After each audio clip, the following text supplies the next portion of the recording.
Hello everyone, a very good evening to all of you. And आज की class में हम सीखेंगे व्हाट इज स्क्यूनेस। देखो, बचपन से हम फ्रीक्वेंसी डिस्ट्रीब्यूशन को देखते ही आए हैं। फ्रीक्वेंसी डिस्ट्रीब्यूशन का फिर हमने निकाली थी मेजर्स ऑफ सेंट्रल टेंडेंसी, जिसमें हमारे मीन, मीडियन, मोड आ गए थे, राइट, जो कि रिप्रेजेंट करते थे एक नंबर जो इस पूरे फ्रीक्वेंसी डिस्ट्रीब्यूशन को रिप्रेजेंट करे। फिर हमने धीरे धीरे निकालना सीखा जो डिस्पर्जन होता है, कि मतलब जो हमारे वेरिएबल्स हैं कितने डिस्पर्स हैं हमारे मीन से। देखो, जो मीन और डिस्पर्जन है वो हमारा इस फ्रीक्वेंसी डिस्ट्रीब्यूशन के सारे कैरेक्टरिस्टिक्स को डिफाइन नहीं करता। मतलब अगर कोई मेरे को फ्रीक्वेंसी डिस्ट्रीब्यूशन का मीन बता दे, डिस्पर्जन बता दे, तो वो सारे कैरेक्टरिस्टिक्स नहीं है। अब उन्हीं में से एक कैरेक्टरिस्टिक और है जो है स्क्यूनेस। स्क्यूनेस क्या होता है, अगर मैं सिंपल लैंग्वेज में समझाऊं, कि अगर मैंने इस फ्रीक्वेंसी डिस्ट्रीब्यूशन को ग्राफ पे प्लॉट किया, कि अगर मैंने इसका लेट सपोज हिस्टोग्राम बनाया, तो इस हिस्टोग्राम का क्या शेप होगी वो डिफाइन करेगी स्क्यूनेस। एक एग्जांपल ले लेते हैं कि लेट सपोज मैंने अलग अलग फ्रीक्वेंसी डिस्ट्रीब्यूशंस के हिस्टोग्राम बनाए, राइट। तो या तो हो सकता है कि जो हिस्टोग्राम बने वो ऐसे से बने, राइट। इसमें क्या हो रहा है कि पहले वो ऐसे ऊपर जा रहा है फिर नीचे आ रहा है, मतलब जो हमारे वेरिएबल्स हैं वो सेंटर में मैक्सिमम है और जैसे जैसे दूर जा रहे हैं वो कम है, राइट। इसे हम बोलते हैं जो डाटा है वो सिमेट्रिक है, राइट। अब हो क्या सकता है, जरूरी नहीं है कि हर बार हर एक केस में जो हमारी इंफॉर्मेशन है वो मीन, मीडियन, मोड इक्वल हो, मतलब सेंटर में हो। जो हिस्टोग्राम बने वो सेंटर में बने, बेल शेप बने।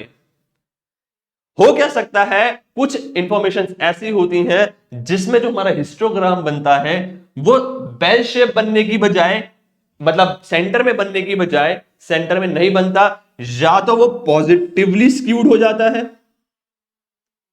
या तो वो नेगेटिवली स्क्यूड हो जाता है। आप तीनों ग्राफ्स को देखकर डिफरेंस समझ सकते हो। ये है जो हमारा डायग्राम स्क्यूड नहीं है, ये जो स्क्यूड है डायग्राम, मतलब इनमें स्क्यूनेस है।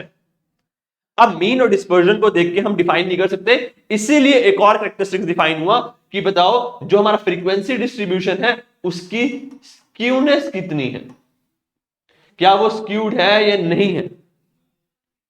समझ आया? देखो, अब एक एक एग्जांपल ले लेते हैं। फॉर एग्जांपल अगर मैं बात करूं numbers of car in a family, अगर मैंने स्टैटिस्टिक्स कलेक्ट किया, इंफॉर्मेशन कलेक्ट करी कि मेरे एरिया में एक फैमिली के पास कितनी कार्स हैं, तो उस केस में जो मेरा जो फ्रीक्वेंसी डिस्ट्रीब्यूशन बनेगा, जो डाटा होगा वो मैक्सिमम होगा क्या, पॉजिटिवली स्क्यूड होगा, क्योंकि मैक्सिमम लोगों के पास दो कार्स होंगी या एक कार होगी या जीरो कार होगी। ऐसे ही मतलब जो मैक्सिमम इन्फॉर्म लोग होंगी, फैमिलीज होंगी, उनके पास दो कार होंगी, और कम ही ऐसी फैमिलीज होंगी जिनके पास 5 या 6 कार्स हों, राइट। तो उस केस में क्या बनता है, पॉजिटिवली स्क्यूड। या फिर अगर मैं इसकी बात करूं, अगर मैंने एक इंफॉर्मेशन कलेक्ट करी कि लेट्स सपोज सीबीएसई में बच्चों के कितने मार्क्स आते हैं या दिल्ली यूनिवर्सिटी में कितने मार्क्स आते हैं, तो उस केस में हम फाइंड आउट करेंगे कि maximum students above average score कर पा रहे हैं, राइट और रॉन्ग। दिल्ली यूनिवर्सिटी सीबीएसई के मार्क्स देखें तो स्टूडेंट्स क्या है, अबव एवरेज 90 प्लस लेके आ रहे हैं। तो उस केस में क्या होगा, जो मैक्सिमम फ्रीक्वेंसी होगी वो हायर साइड पे ज्यादा होगी as compare to lower side. तो ये हो गया हमारा नेगेटिवली स्क्यूड। समझ आ गया स्क्यूनेस क्या होता है और कब हमारा पॉजिटिव और कब नेगेटिव स्क्यूनेस होगी। हाँ, अगर आपको कोई और एग्जांपल्स पता है तो कमेंट बॉक्स में मेंशन करो कि हाँ भाई इस केस में पॉजिटिव स्क्यूनेस होगी, इस केस में नेगेटिव स्क्यूनेस होगी। जैसे अगर मैं एग्जांपल की बात करूं, जो हमारे रिच पीपल हैं इंडिया में, अगर मैं वो चेक कर रहा हूं, या इनकम की बात कर रहा हूं, तो बहुत ज्यादा लोग हैं जिनके पास जो इनकम लेवल है कम है as compare to super rich, बहुत कम है। जो जो हमारा जो पुअर है वो ज्यादा है। तो उस केस में भी कैसा डायग्राम बनेगा, अगर मैं इनकम लेवल की बात करूं फैमिलीज की इंडिया में, तो उस केस में भी पॉजिटिवली स्क्यूड बनेगा। ठीक, कोई और एग्जांपल आपको पता है तो जल्दी से कमेंट सेक्शन में लिखो। तो ये होता है हमारा स्क्यूनेस।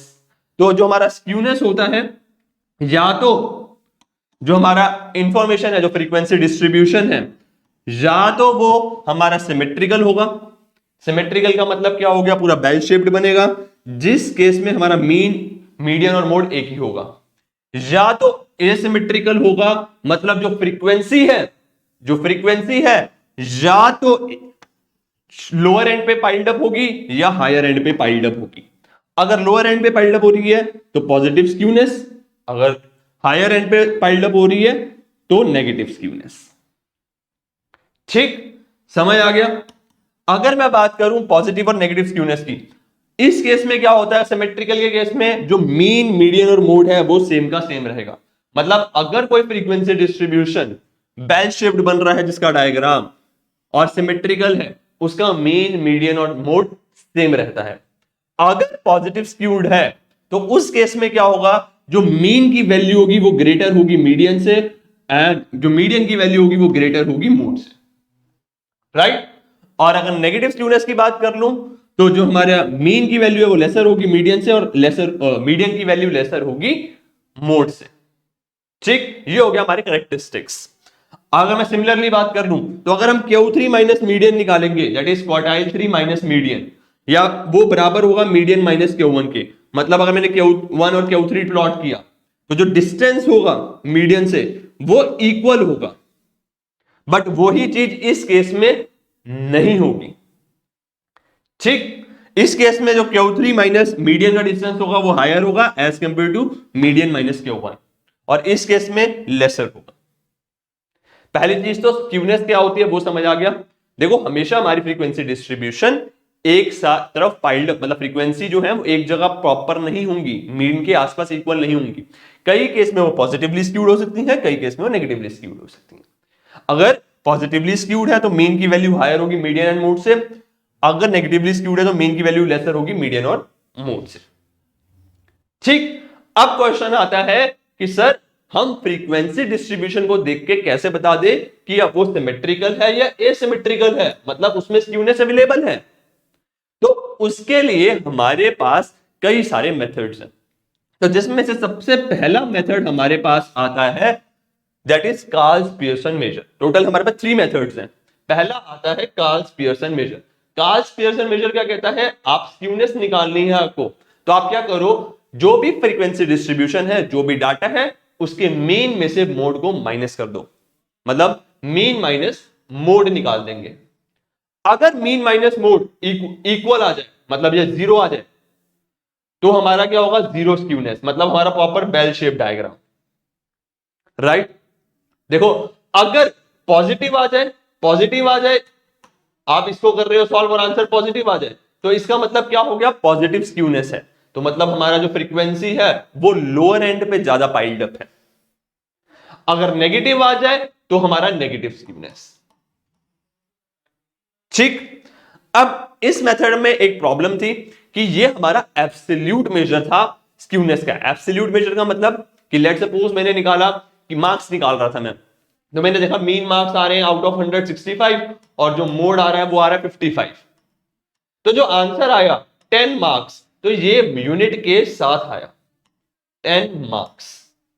अब इसको मैं किसी और फ्रीक्वेंसी डिस्ट्रीब्यूशन के साथ कंपेयर नहीं कर सकता जिसकी यूनिट सेम ना हो, या फिर जिसका बेस सेम ना हो।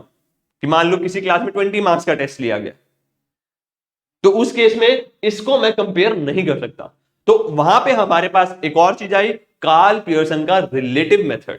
ये एब्सोल्यूट मेथड था, फिर आया हमारे पास कोफिशिएंट ऑफ स्क्यूनेस। ये एक रिलेटिव मेथड है जिसमें यूनिट प्रेजेंट नहीं होती। ठीक है, इसमें क्या करते हैं हम, same formula mean minus mode, बस डिवाइड कर देते हैं स्टैंडर्ड डेविएशन से। इससे होता क्या है, जो हमारी यूनिट है वो एलिमिनेट हो जाती है। तो मतलब इससे जो आंसर आएगा वो हमारा क्या होगा, किसी वो हेल्पफुल होगा अगर हम किसी और फ्रीक्वेंसी डिस्ट्रीब्यूशन के साथ इस डाटा को कंपेयर करना चाहते हैं। तो अगर मैं इसकी बात करूं तो इसका आंसर लाई करता है हमेशा -3 से लेके +3 तक। अगर j की वैल्यू 0 आई, मतलब कोई स्क्यूनेस नहीं है, j की वैल्यू 0 से 1 + 1 3 के बीच में आई, तो पॉजिटिव स्क्यूनेस, जे की वैल्यू 0 से लेके -3 के बीच में आई, दैट मींस नेगेटिव है, तो नेगेटिव स्क्यूनेस। ठीक, समझ आ गया। अब आगे चलते हैं।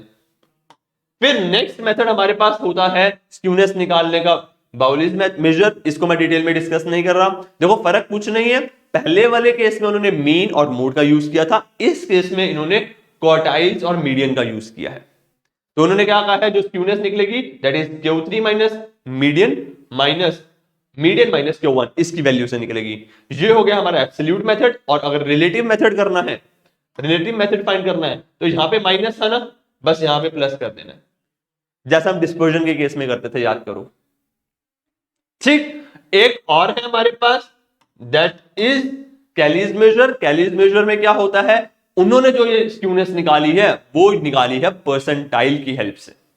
ठीक, तो जो कार्ल पियर्सन है उन्होंने मीन का यूज किया, स्टैंडर्ड डिवीजन का यूज किया है, बाउलिस ने क्वार्टाइल्स का यूज किया है, और कैलीज ने परसेंटाइल्स का यूज किया है आपकी स्क्यूनेस को डिफाइन करने के लिए। ठीक, समझ आ गया स्क्यूनेस क्या होता है और कौन कौन से डिफरेंट मेथड्स हैं हमारे पास स्क्यूनेस कैलकुलेट करने के लिए। ठीक है, सो दैट्स ऑल फॉर टुडे।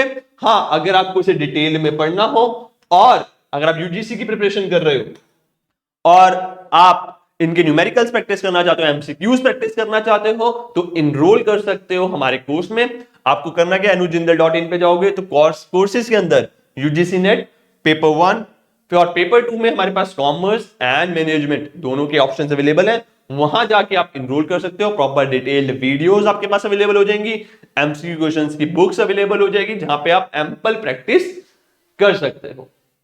ठीक, कोई भी और रिलेटेड डाउट हो स्क्यूनेस से, वो आप कमेंट सेक्शन में मेंशन कर दो, या फिर हमारे टेलीग्राम चैनल पे आप मुझसे डाउट पूछ सकते हो। So that's all for today, bye bye, take care, have a nice day.